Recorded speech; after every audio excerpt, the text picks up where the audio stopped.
You're listening to the Two Tongues Podcast. And now your hosts, Kyle and Chris. Welcome back, one and all, to another episode of the Two Tongues Podcast, where today we're getting into opinion scholarship.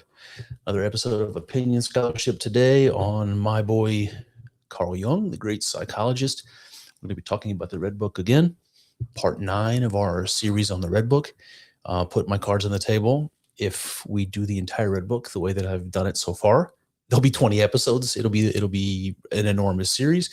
Just kind of goes to show how deep Carl Jung's ideas were and how just incredibly interpretive symbolism and everything in the Red Book is. It's just a mind that can be plumbed forever. So I am going to return to the Red Book today. I'm going to call this episode Gods All Change into Serpents in the End. And the reason I'm calling it that is because those are the words of Carl Jung in this episode. So listen for that when it comes up. But just to kind of tee things up, if you're listening to this episode, you probably listened to some of the others and you know what we're doing here. But for those maybe who are just listening for the first time, Carl Jung's Red Book is incredible, and it's not an academic book. You know, we know Carl Jung was a famous and pioneering psychologist, depth psychologist, but the Red Book really isn't about psychology, at least not directly. It's not an academic book. It's not designed to teach you anything. What it is, on the other hand, is Jung's, like a log of Jung's attempt to understand what the unconscious is and what the contents in the that come from the unconscious are, what they mean. He's trying to formulate a relationship between his ego, his consciousness, and the unconscious sort of foundation of that consciousness, that deeper part of him.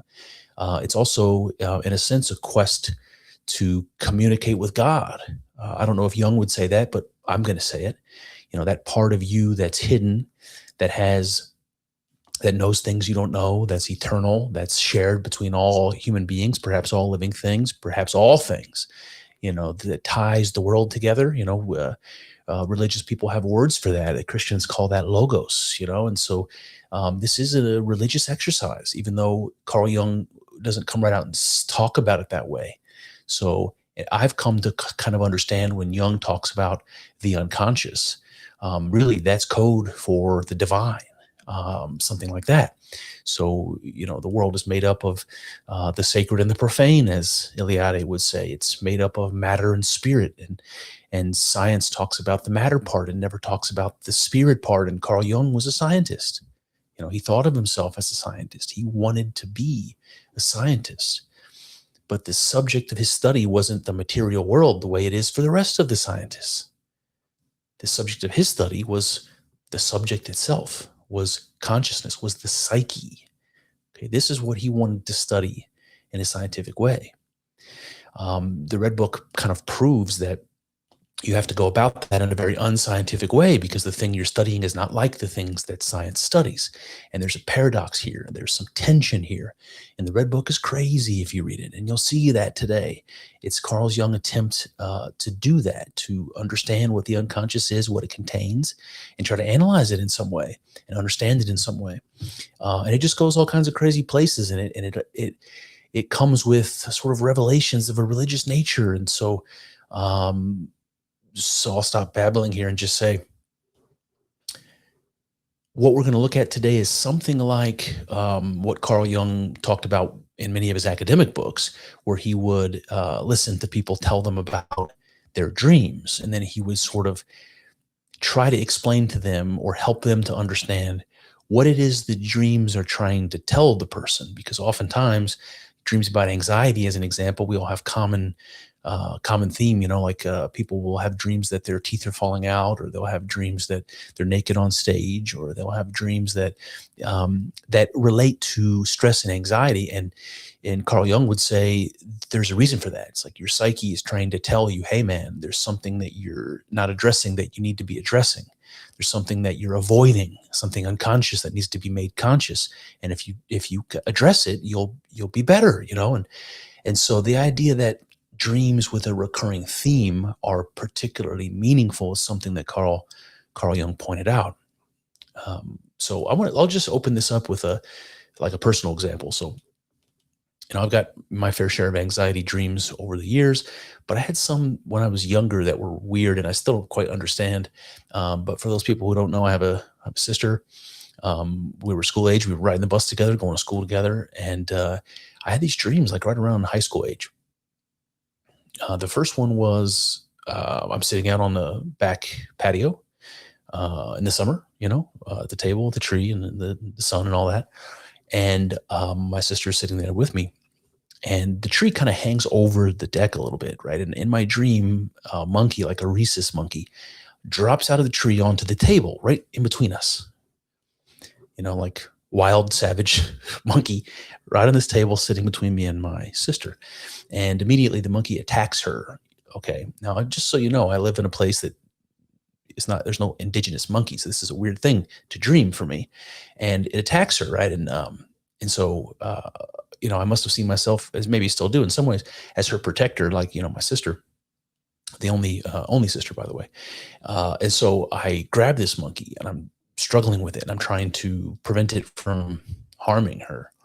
And I still remember, because it was so vivid and scary, I still remember that I had the monkey by the mouth, right? Because I didn't want it to bite her.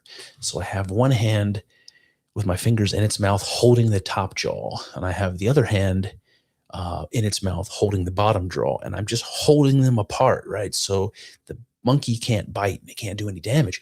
But it was everything I could do just to keep the monkey from clamping down on my fingers and getting loose and doing more damage. And so in the dream, I sort of hold the monkey over the side of the deck. It's it's a story high, and I drop it off. And that was it. That was the dream. And then a few weeks later, I have a dream that I'm on the school bus. Back then, this is ages ago. So I'll just date myself. I have my headphones on with my CD Walkman, right? I'm listening to music on the bus. And because I have the headphones on, I can't hear anything. And I know that my sister sits behind me, right? But I know that I can't hear anything. So if anything's happening, if she's calling for me or there's anything bad's happening, I'm not going to be able to hear her. So I just get this bad feeling in this dream. I just listening to music like I did every morning on the bus, kind of half asleep on the way. And I have this bad feeling. And so I turn and I look behind me, and there's like a grown man attacking my sister right behind me.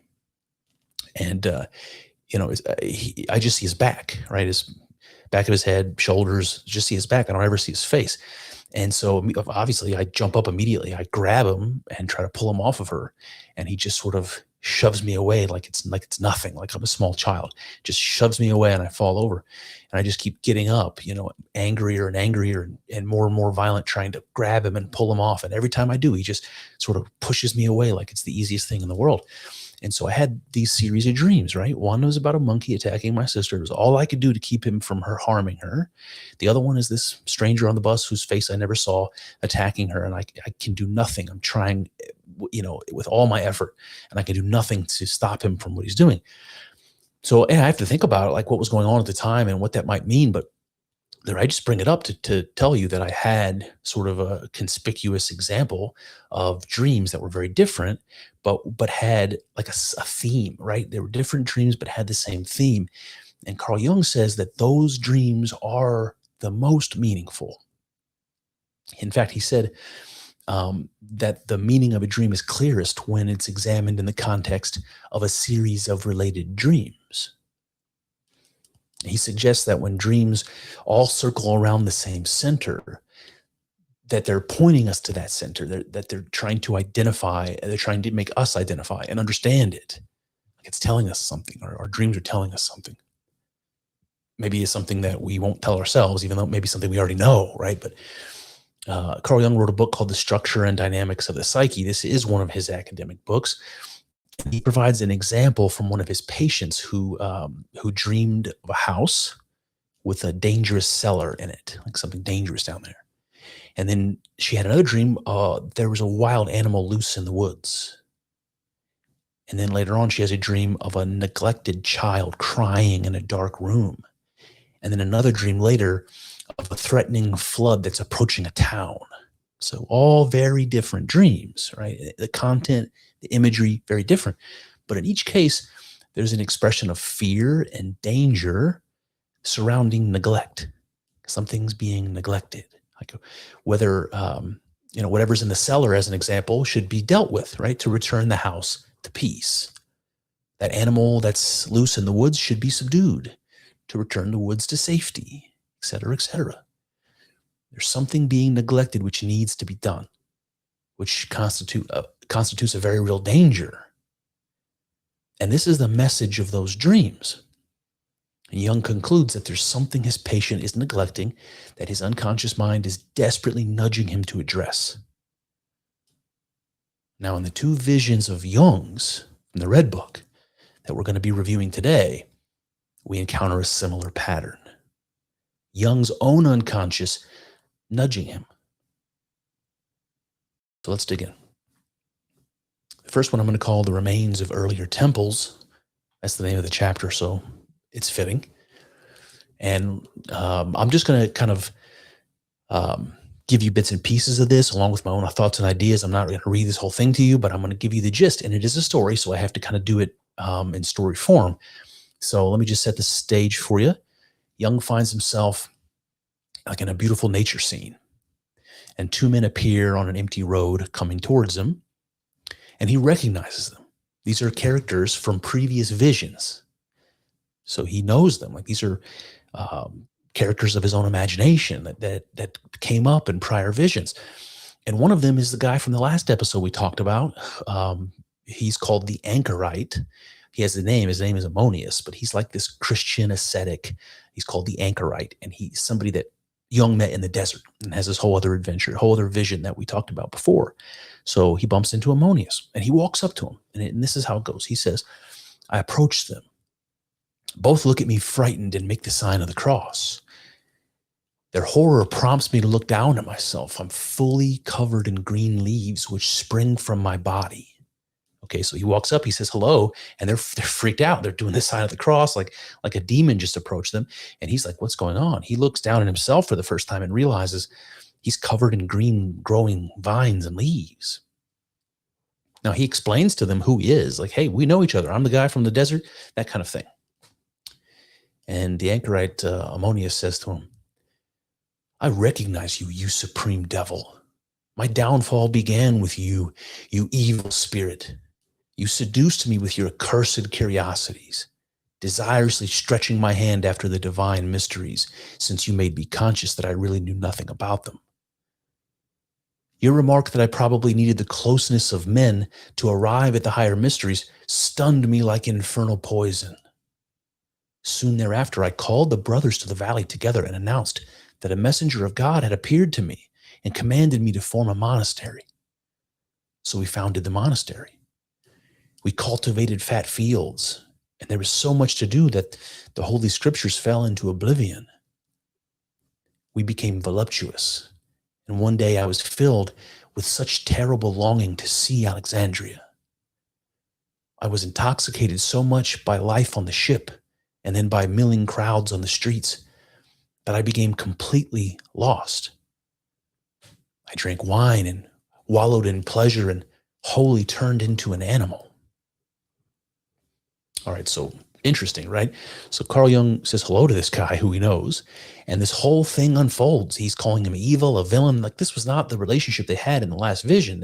Jung was a stranger who met him in the desert, and he was helping him and talking to him and all that. So this is a surprise to Jung. He's like, you're calling me the devil, you're calling me evil. What did I do? And he explains, he's like, since you came and you talked to me, everything bad happened. Everything I could have anticipated bad happened. You know, I was desperately trying to be a holy man, seeking after God.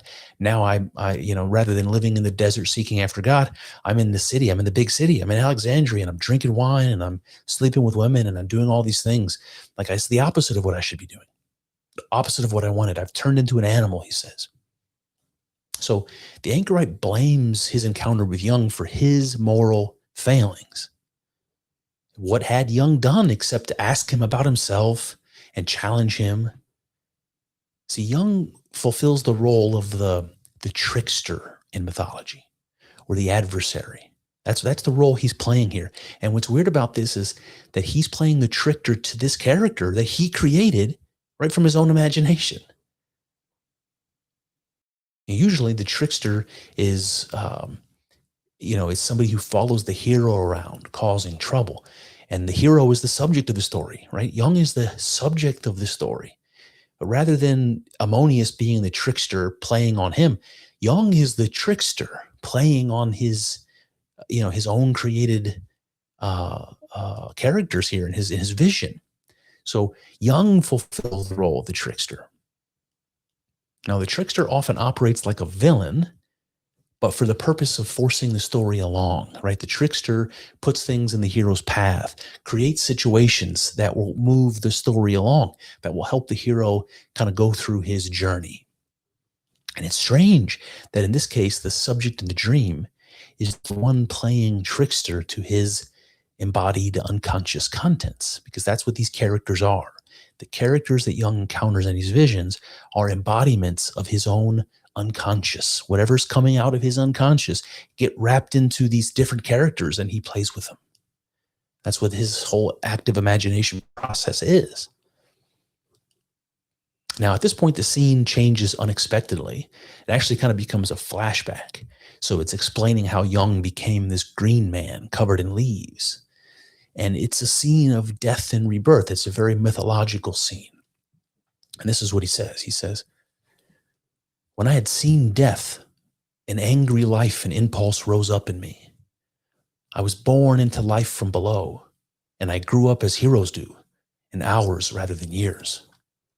A strange being grew through me, a laughing being of the forest, a leaf green diamond, a forest goblin, a prankster, who loved nothing but greening and growing, obeying an invisible law, neither good nor bad, merely living, primordially old and yet completely young. Not man, but nature, powerful, weak, deceiving and deceived, and yet reaching deep down to the kernel of the world." Okay, so when he says, "When I had seen death, an angry life and impulse rose in me," this is what I mean, right? You have the death and life that are contrasted immediately. When I've seen death, an angry life arose, right? Life arises from death. And so you have immediately the sort of Ouroboros imagery, the sort of imagery of opposition. We're going to see a bunch of that today. And when he says, "when I had seen death," I think what he means is something like, when I reached the absolute lowest, most desperate state, right? That's when he's reborn or transformed. Carl Jung famously, he has a quote that he said many times, "What we most need will find where we least want to look." Right? This is why you have to reach the bottom. You have to reach the lowest state before you finally do what needs to be done to transform. Like anybody who's like overcome drug addiction or obesity or something knows what I mean. It's like you knew it was a problem. You just kept ignoring it. You had to reach absolute bottom before you finally said, "You know what? As much as I love heroin, as much as I love cupcakes, I've got to change." Right? This is what he's talking about here. This is an arbitrary, simple example. There's other more grand examples of transformation we could talk about, but everybody knows the kind of thing I mean. And again, that Ouroboros imagery, where we're talking about life arising from death, we see these opposites. He just really kind of lays out at the end where he's talking about this green thing that he's become is primordially old and yet completely young, powerful, weak, deceiving and deceived. You see what I mean? It's the union of opposites. This is the Ouroboros imagery. Whenever we see the union of opposites being described symbolically, this is a very ancient idea that goes all the way back to ancient Egyptian religion. And this symbol of a serpent swallowing his tail. It's the image of something being born from itself, the self-created, the self-contained. It's an image of the divine, okay? And so you see that happening here. Jung has become something that has associated with the Ouroboros imagery. He's become something that is now associated with the divine. And this is what Jung has always been seeking for throughout the entire Red Book. This is what he's seeking for. So let me continue. He says, My friends, seduced by life, had got caught in the muck, and so they called the living a devil and traitor. Because both of them believed in their own goodness, they became mired in the burial ground of outlived ideals. So now he's talking about these two characters, Ammonius and his friend, who appeared in prior visions. He's saying, look, my friends were seduced by life. They were caught in the muck. Okay. That's why they're calling me a devil and a traitor, right? Not nothing that I did. I'm something they see as standing in opposition to them. And then he puts the blame on them. He's like, because both of them believed in their own goodness, they became mired in the burial ground of all outlived ideals. All right, so a couple things here. When he says they called the living, well, they called the living a devil and traitor. Obviously, he's talking about Jung. Jung, first of all, is the only one of them who's actually alive, right? Jung is the person who's alive. The rest of these are imaginary creations. But also, when Jung turns into this green sort of hobgoblin, he's the symbol of life, right? All the growing leaves and vines on him. He's something like Dionysus, right? He's become something like a symbol for nature and life. So when he says they called the living a devil and traitor, you've got all this associations there. And then when he says, because both of them believed in their own goodness, they became mired in the burial ground of outlived ideals, he's implying that ideals can be outlived. What is an ideal? It's that shining beacon that we're aiming towards, that thing way up high that we were aspiring to and can never quite reach, but it gives us something to aim for, something to climb towards. He's saying that ideals, even those things, can be outlived, right? He says that they need to die, right?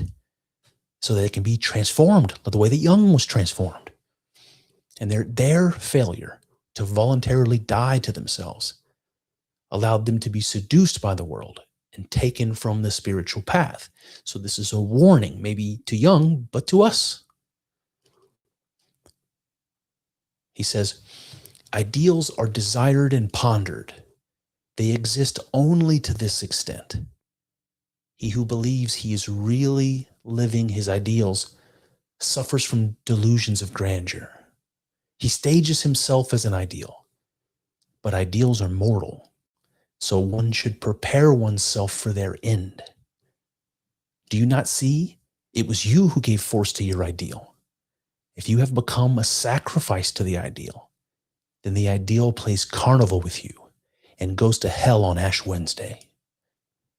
Whew, buddy. Goosebumps. So when he says ideals are desired and pondered, that they exist only for that reason, again, he's just talking about a goal, right? Something that we yearn for, that we stretch out towards, that we're aspiring towards, some perfection that gives us a goal that maybe is unachievable, but at least it gives us a direction. And then when he says that if you stage yourself as an ideal, if you associate yourself too much with this ideal, you have to remember that ideals are mortal and they will die, right? So understanding that all things change, that you should welcome that change, that you should transform rather than resist it, right? You have to become something greater. And he says, if you don't, then the ideal becomes the thing, right? It's not, you're the thing that gives force, vital force to the ideal. But if the ideal takes control, right? If you lose your sense of this being something you're reaching towards and you identify with it, right? You become, I'm Jesus Christ, myself, that kind of thing. If you are your ideal, that ideal is going to have to die. And so it's the ideal itself that plays with you as its toy. And that causes you to go to hell on Ash Wednesday. He says, if you sacrifice yourself to an ideal, you sacrifice the very thing that strives for the ideal, right? What happens then? Then you become the puppet of a dead puppeteer, right? That's weird. All right, he says, the ideal is a tool, a torch on dark paths. But whoever runs around with a torch by day is a fool. How much my ideals have come down, and how freshly my tree greens. So he's saying something like ideals, like expectations, they control your focus, your consciousness. They blind you to paths and possibilities that might be outside of them. And this can be the road to ruin, right? Stagnation.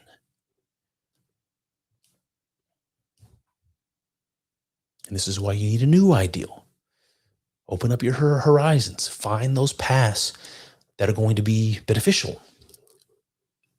If you're too mired by old ideals, you won't even see those paths. All right, he says, I did not live, but was driven. I was a slave to my ideals. All right, so Jung is admitting it. It's like, I'm as guilty as anybody. Like, this is my sin. I didn't live, but was driven. I was a slave to my ideals. So Jung, you might wonder what ideals here, and it's going to become clear, but Jung's modern scientific ideals is what we're talking about. And that held him back from the power and truth to be found in the spiritual path and the psychic path and the unconscious, right? Which is Jung's greatest fascination. And if he has to be scientific and follow the scientific method and believe in determinism and materialism and all the things that science says you must, that all of this spiritual stuff is totally off the table. And Jung has to pretend that that the spiritual part of him doesn't exist. He has to bury it down in the unconscious if he wants to be a good scientist. And he does. He says, I want to exist from my own force, like the sun. I recall my solar nature and would like to rush to my rising. But ruins stand in my way. And so I hurry towards the east and I will my rising.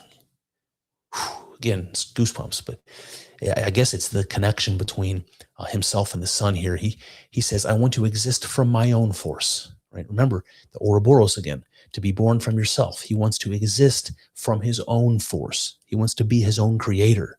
That's another way of saying, I want to be God. And he says, I want to exist from my own force like the sun. I recall my solar nature. What is that about? Well, the Red Book is filled with images, symbols, religious ideas. And the sun is one of the most ancient religious ideas. And it's also connected to the anchorite because he's, as you might remember, he was going to Alexandria, he lived in the desert. Where was he? He was in Egypt, in the desert. And who is God in Egypt? Ra, Amun Ra, Atin, the sun, right? The sun. So he says, I recall my solar nature. It's like I remember that I am God. I recall my solar nature. And I would like to rush towards my rising. Like he's excited about this idea of this fullness, of this experience of union with God. And he's rushing towards it. This is what he wants so badly. But he says, but ruins stand in my way. What is he talking about? What are the ruins? The ruins are the vestiges of his old ideals, right? He still falls back on those patterns, those scientific patterns and scientific requirements, even though what he's after and what he's studying is not in the realm of science. It's something else. So it's his desire to be a scientist and to make this process scientific that gets in his way. And so he hurries towards the east and he wills his rising. He really wants enlightenment. He wants to discover what the unconscious is and what it means and how he's associated with it. And it's all tied into his connection to it. You know, our conscious connection to our unconscious origin. And if you believe like I do, and like I think secretly Jung did, if the unconscious is something that's associated with the divine, right, then it's the divine that is the foundation for the consciousness that we are. We are connected to it. That brings me to the next vision. It's called First Day, so I'm just going to let this be called First Day.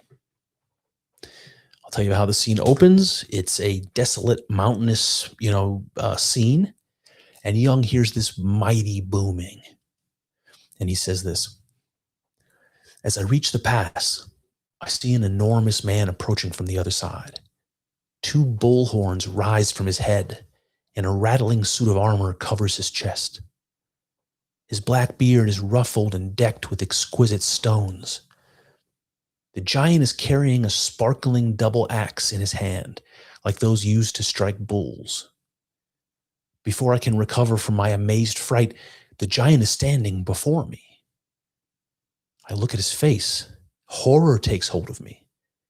This is Izdubar, the mighty bull man. His face speaks of consuming inner fear, and his hands and knees trembled. I call out to him. Let me stop there. A lot going on, obviously. You can see why I wanted to bring this one to you. This maybe was what has so far has been my favorite one of the visions. But the way it opens is just incredible. So he's on this mountain, he hears this booming, and what does he see? He sees this giant being with two bull's horns rising out of his head, and he's just glistening in armor, and he's got gemstones and gold flakes in his beard, right? Like, this is weird, but it reminds me of all sorts of things. It's so packed with symbolism, like this supernatural being with bull's horns coming off of his head. Two bull's horns. This is an image that is one of our oldest religious images, period. There's a famous image. It's kind of a motif. You see it lots of places, but a famous image from the Indus Valley civilization, the Harappan culture. It's called the Lord of Animals, or Proto-Shiva. If you look it up, it's this ancient image of a man sitting Indian style with bull's horns coming out of his head, and there's animals all around him. There's similar images all the way in, Celtic Ireland or what have you. So very, very ancient motif. So it's something like this that comes at him. And now the armor, obviously we can't tie to the prehistory. It's, it's more kind of a later development. And these gemstones in his beard have other connections you might not know. So I'll tell you that dwarves from Norse and Germanic lore, what do? They mine and they build things. They make weapons. They make, these magical weapons that the gods use and that kind of thing. But they live, they mine, and they bring these valuable things up out of the ground and from under the mountain and things like that. And so that's why this giant has all these gems and flakes of gold in his beard. Why? Because he's one of these dwarves that mines things from the depths, something like that. So he has this connection. And yeah, I have to remember that mining things from deep within the earth has connections to the unconscious, because the dark expanse deep within the earth is something like the dark, unknowable unconscious. And what is he carrying? He's carrying a sparkling double axe, like those used to kill bulls, he says. Okay, this rings bells for anybody who is interested in ancient history, because what you have here, the double axe, is sort of like the national symbol of the ancient Minoans. The pre-Greek Minoan culture on Crete, this very early, very advanced civilization. And they worshipped a great goddess, and she was associated with this double axe. And one of their rituals was to sacrifice a bull. This is why we have bull imagery all over the island. And this is why the Greeks thought that there was the Minotaur in Crete with the bull, right? All of this stuff connects. And all of these things are associated with this being, this giant being that comes out. And there's more, right? He says that he's amazed, right? This guy comes up, he's terrified, and he calls him Izdubar. And I had to look this up. I didn't know, but apparently in the early translations of the Mesopotamian tablets, where they found, the epics of creation and the Epic of Gilgamesh and things like that, they didn't quite know how to read it in the early days. And so Izdubar was the way they pronounced Gilgamesh. As strange as that sounds, I don't understand why, but this is at the time Jung was writing. He says Izdubar, but he means Gilgamesh, okay? He's talking about Gilgamesh. He calls him Gilgamesh, and he says the mighty bull man. So again, this half bull, half man, this therianthrope thing does tie us back to prehistory, just like we were talking about the Proto-Shiva figure from the Harappan culture.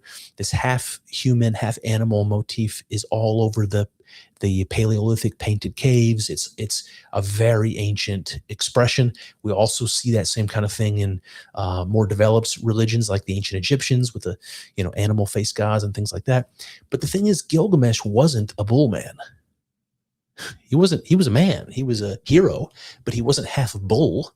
So there's some weird something going on here that I don't quite understand. Now Gilgamesh was his friend, his companion, his best friend in the epic was called Enkidu, and Enkidu was a wild man, lived in the forest. So maybe there's some connection, bullman, to this Enkidu character. But also Enkidu and Gilgamesh have a great heroic act that they do together, which is to slay the bull of heaven. So there is connections even to the bull in that way. So all this symbolism is packed in. We have prehistoric, Paleolithic imagery of therianthrope, half man, half human creatures. We have the Minoan double axe. We have the Nordic and Germanic dwarf imagery.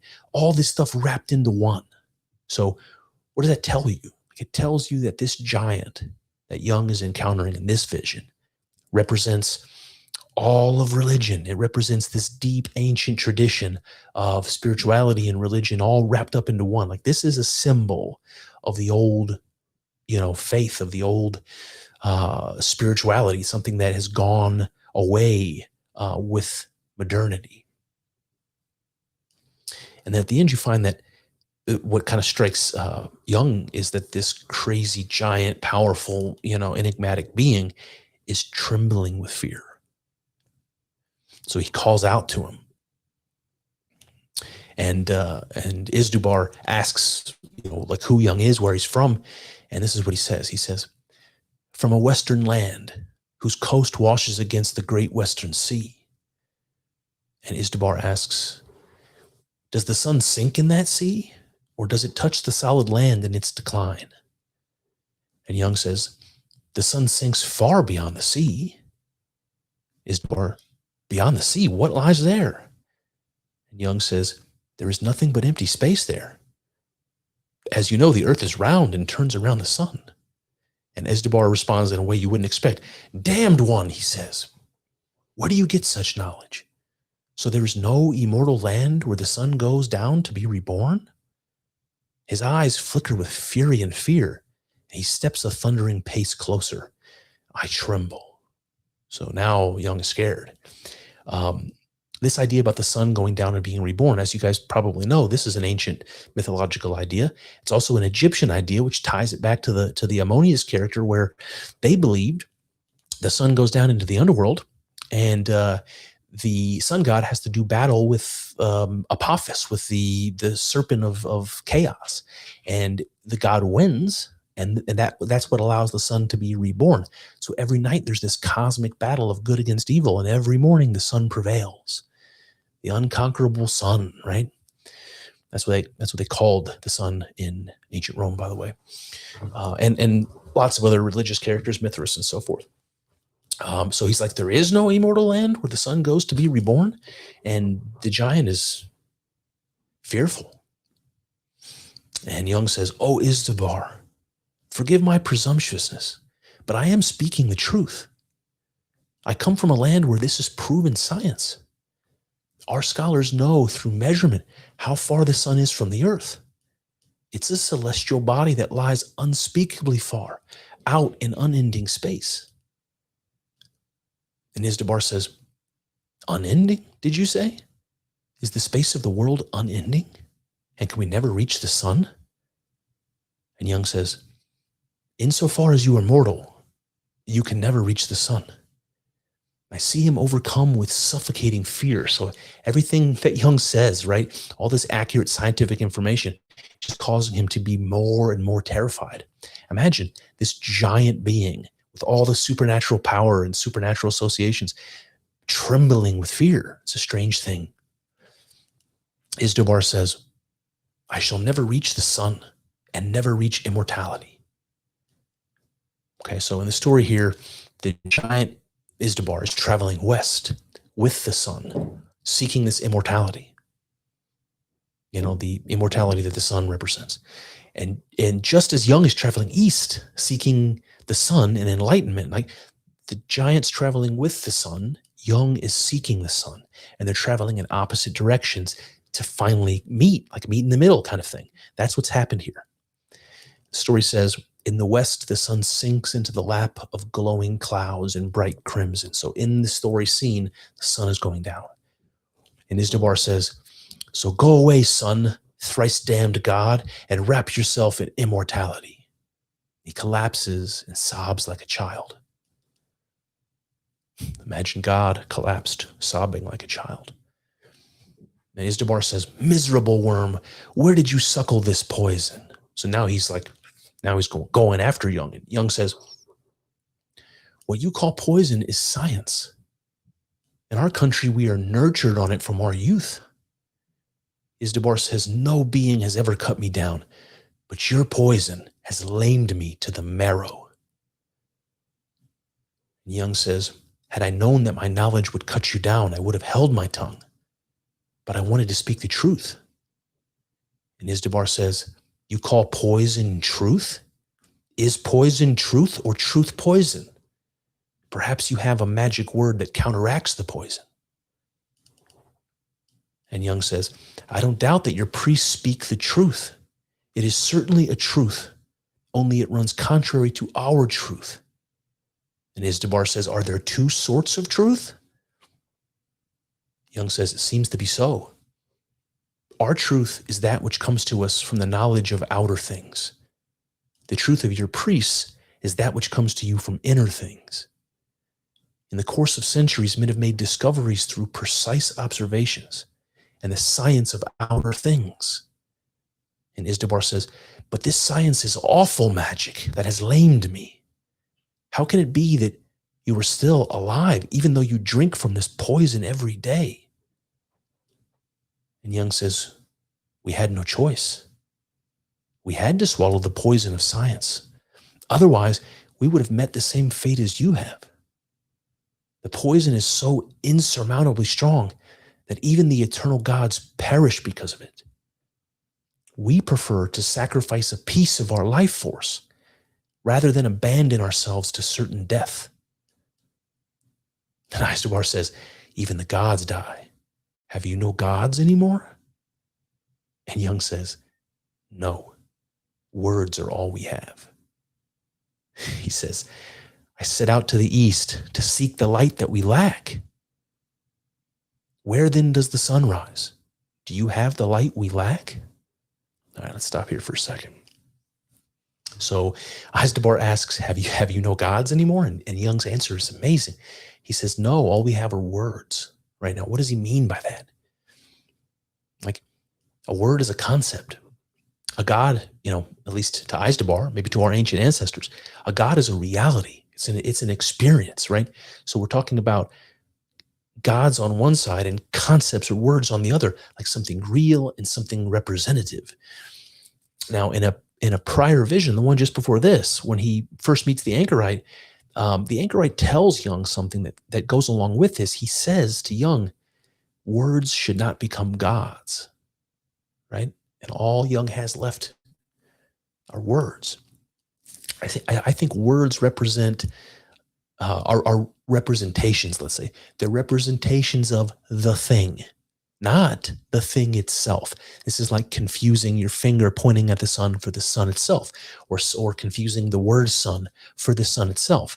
He's saying that, Izdubar and our ancient ancestors, they had an experience of God. Their day-to-day was seen as an experience of God.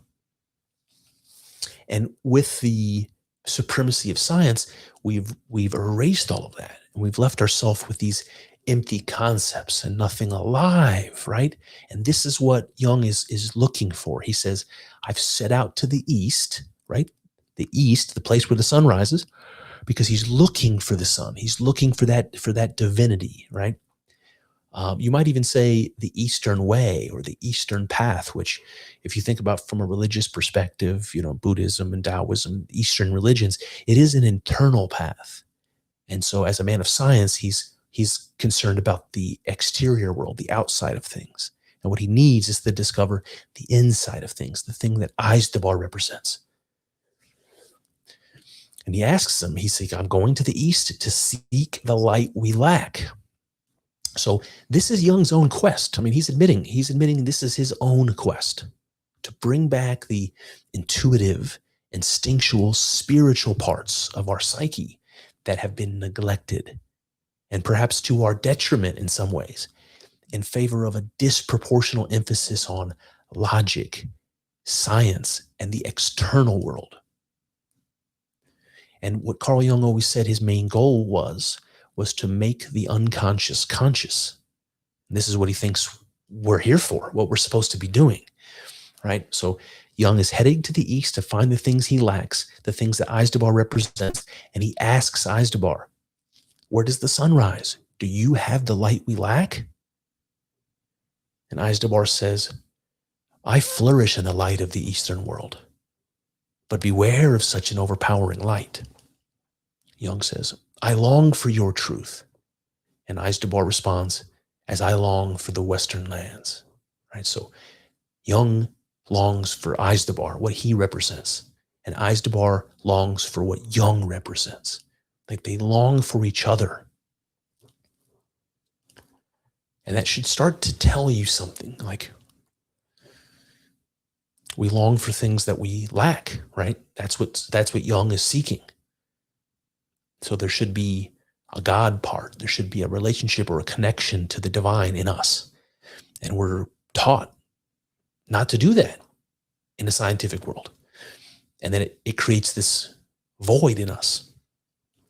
And he's saying that something is also equally true in the spiritual realm, in the unconscious realm, with the representation of Izdubar. He's missing something too. What he's missing is the thing that Jung represents. Logic, reason, logos, consciousness, all the things he lacks. At this point, the tone changes, right? The whole story changes here. And it's almost like there's internal dialogue going on. It's not directly the story anymore. It's something else. And Jung says, whatever I reject is nevertheless in my nature, right? I can recognize, this is something that Jung might say, is like, you might recognize like some impulse in yourself. And maybe it's something that you think is evil, that you would never act on, but you notice it.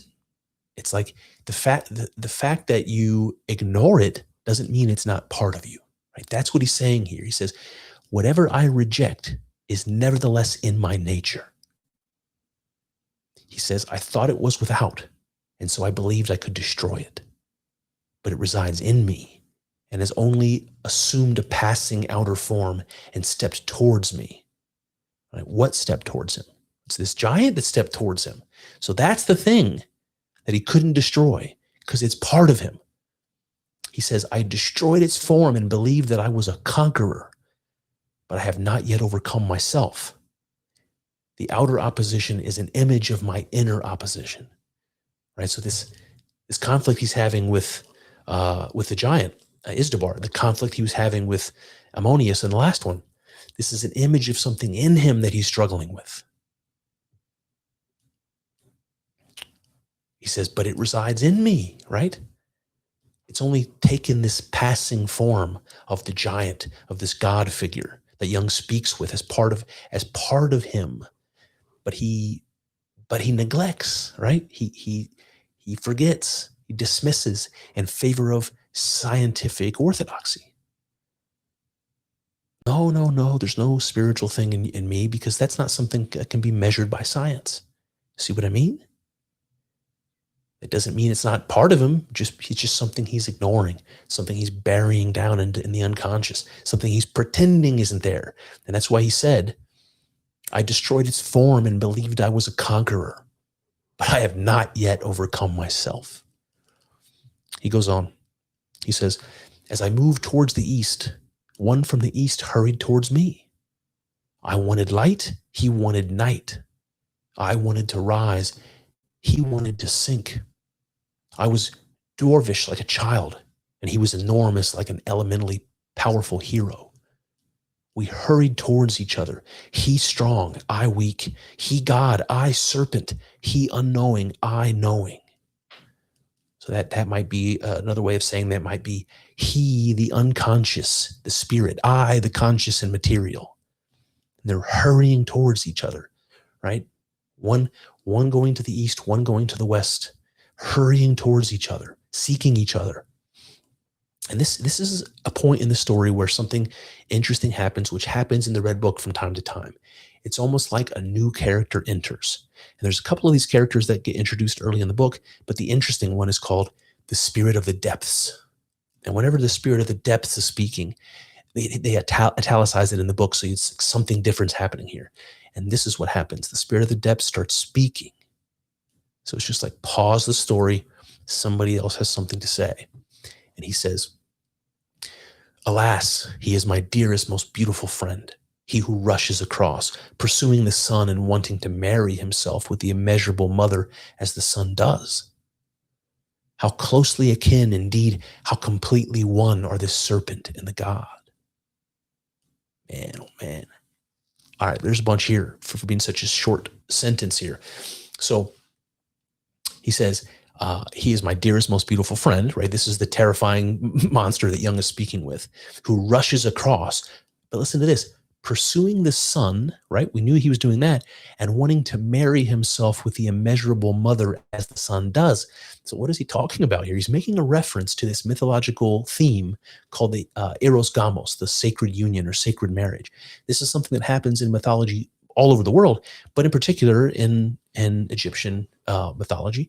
And this is the idea of the sun or the heavens marrying the earth. And so you have, again, an Ouroboros idea. You have the union of opposites, the union of heaven and earth. In ancient Greece, it was Ouranos and Gaia. So the eros gamos. So this is what he's talking about here. He's bringing in this Ouroboros imagery again, pointing to the divine. We know Izdubar represents the divine. And then he says something mind-blowing. And I'll have to kind of go back for a second and say, before the Spirit of the Depths starts speaking, Jung says, when he's describing his relationship with Izdubar, he God, I serpent. And the Spirit of the Depths comes in and says, how closely akin, indeed, how completely one are the serpent and the God. Right? They're not different. They're not unique entities. Izdubar and Jung are one. Consciousness and unconsciousness are one. So Jung calls himself the serpent, and he calls the giant the God. He alludes to their oneness as opposites. And that now comes right out and says it. God and I are one.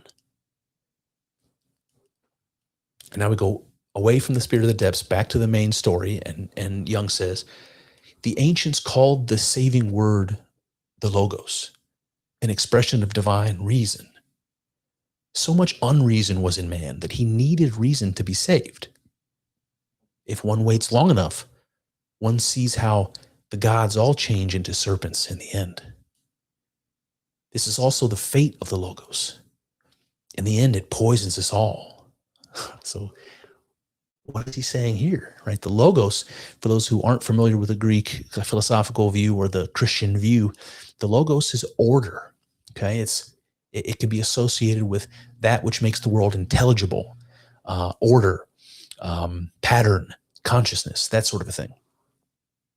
And he says, so much unreason was in man that he needed reason to be saved. What he's saying here is there was an ideal once upon a time, and that ideal was Logos. And men were striving towards that idea, and that was good. There was a time when it was the greatest of goods for man and for our flourishing to pursue science and logic, even to the loss of our connection to the spirit or psyche, right? We needed to figure out how not to poison ourselves with what we were eating, or how, to build, whatever, the infrastructure that makes our lives comfortable, to secure food and all this stuff. There was once a time when we didn't know all of this and we needed it. And so Logos was absolutely appropriate and necessary to be our ideal. Even if we had to sacrifice some of our connection to spirit and psyche in exchange, for this science and logic, it was good, right? And the implication here is that this push away from the spirit and towards, matter and science, that can go too far. That ideal can become a detriment to our progress and need to be transformed and need to be changed into something new.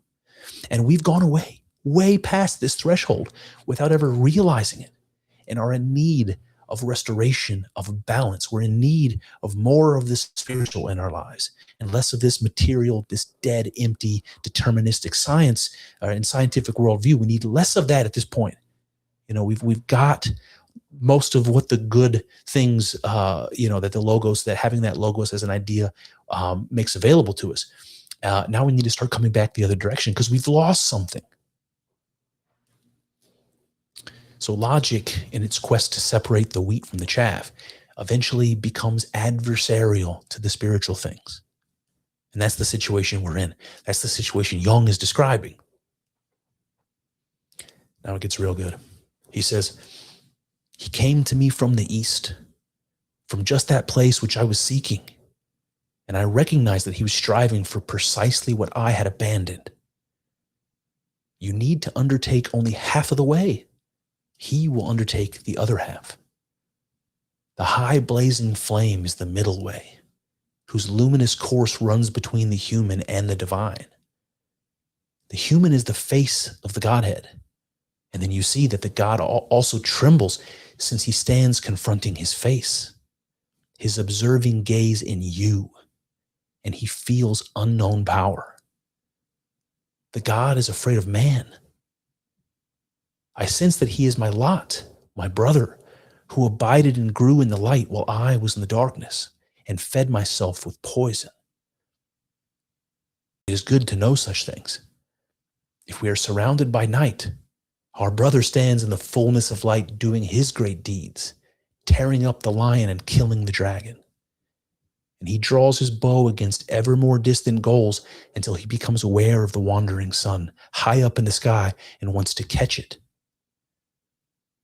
You discard the fetters and take yourself to the place of the rising light.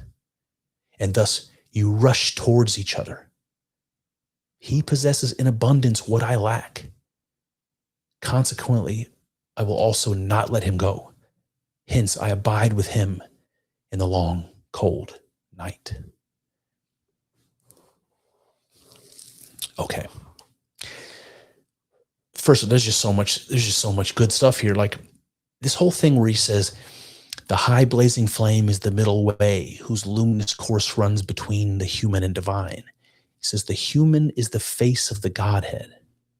And then you see that God also trembles since he stands confronting his face, his observing gaze in you, right? So that which observes, like, okay, imagine that we have a model of the cosmos, of reality, that God is essentially everything. There is nothing apart from God. Everything is God. That which is observing in the world, the thing that's looking out through my eyes and yours right now, that is the face of God, the part of God that is observing, the part of God that is a human, but the part of God that is observing. And what he's describing here is this confrontation between Isdabar and Jung staring at each other. Remember, Jung is noticing how, as scared as Jung is to see this giant, fantastic creature, it's trembling with fear just the same as him. So you start to see this kind of unity between them. They're responding in the same way. They're responding to the same goals. They're just opposites of each other, right? The human is the face of the Godhead. Okay, he says his observing gaze in you. So I always say we are the experience God is having, and this just rings of that to me. His observing face in you, the face of God in you, right? The conscious part of God, that is you. And that's why God trembles. The same way Jung is trembling, staring at God, because they both stand confronting each other, which is a confrontation of itself. Both of them are confronting God. This is why he says Isdabar feels unknown power when he looks at Jung. It's his own power, right? He just reflected in Jung. Jung is him. And then he says that he senses that Isdabar is his lot, his brother. And it was there the whole time while he was in darkness. And that you only have to go part of the way, right? Because remember, God, in this case, Isdabar, is heading to the west. He's heading to the east. And you only have to go halfway, right? God is going to go halfway and you're going to go halfway, but you're one thing ultimately. So you're going to get all the way there that way. So you're starting to see all these little ways in which the story is telling you they're the same. They're the same. Jung is coming to this realization in a very roundabout and strange way that he and Eisdebar are the same. And that brings me to my conclusion. Did you pick up on it? Did you see the theme repeating in these two visions? A message from Jung's unconscious presenting something to him multiple times in different ways, as if to say, does it make sense now? How about now? Right, the first vision circled around Jung's psychic transformation, dramatically illustrated by his becoming a spiritual being, like covered in lush greenery, right? Jung's own condition is projected upon the anchorite, whose encounter with empiricism and science brought him low. From a life of disciplined spiritual seeking to one empty of meaning and filled with worldly pleasures and distractions. This is not really the condition of the anchorite. After all, he's just a symbol in Jung's imagination. It is instead Jung's own condition. He is a man seeking spiritual enlightenment, but doing so only within the borders made accessible through logic and reason and science. God, how badly Jung wanted to be a scientist. It is Jung who has allowed his scientific ideals to keep him prisoner. And so he let them go, allowed them to transform into new ideals. And as he did, he transformed into something new, something not restrained by former taboos, something with new potential. And the second vision, while being entirely distinct from the first, offers the same message. This time more explicitly, I think. He encounters the giant, the symbol of divinity, of the spiritual and the unconscious. And while he marvels at the very thing he hopes to possess, he again lays it low by falling back into old patterns, into old ideals. He approaches the spirit with science, and like Superman's kryptonite, unknowingly wounds it. The giant represents everything Jung lacks and longs for. He represents the old ways, the old gods, the pagan, animistic, pre-scientific worldview. A worldview when the divine was seen in all things, possessing them and moving them from within, like an intimate connection. And this represents something real, some latent potential within Jung, which the exercise of logic and reason over the course of his education buried ever deeper in him. Jung is seeking. He yearns for this buried side of himself. He knows it is necessary, that it's his other half, that it is what will finally complete him. Wholeness is what Jung called that. And this is when the story begins to change. A strange, subtle shift occurs.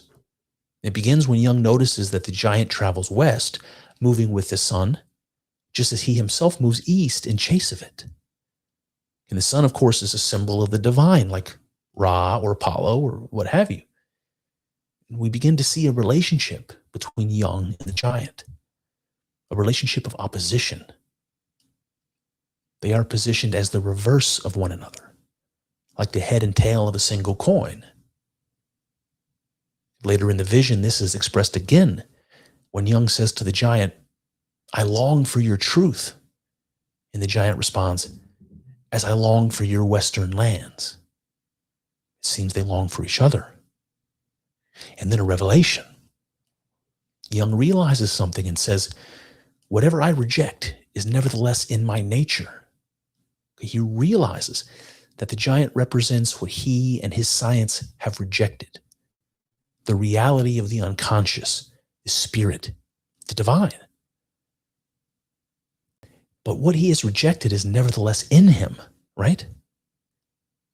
What follows then is this unraveling of Jung's acceptance that he is the giant as much as he is himself.